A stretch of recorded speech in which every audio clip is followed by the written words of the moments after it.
Since inabutan ako ng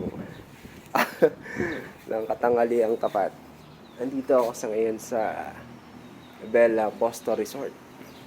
Salamat kina Sir and Ma'am. Pinatuloy nila ako.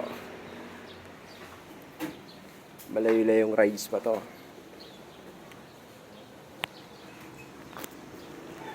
Guys, pag na-stranded kayo sa biyahe nyo, dito lang kayo.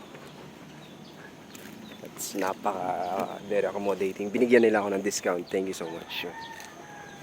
Wala akong matulugan. Siguro makakatulog ako. Naghanap nga ako ng ng barangay hall. Doon ako makikitulog. Buti nakita ko to. Yan. Puntahan nyo lang siya sa Sampaguita. Thank you so much.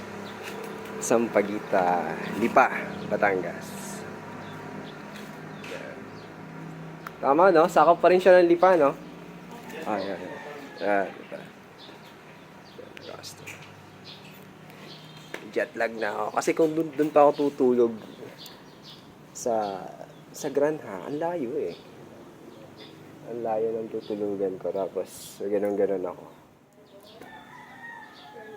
Bolbok yung pupuntahan ko. So, ito yung pinakamalapit sa Bolbok. Sampaguita.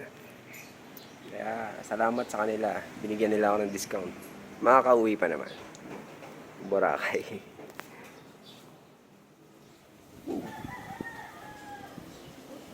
Bye.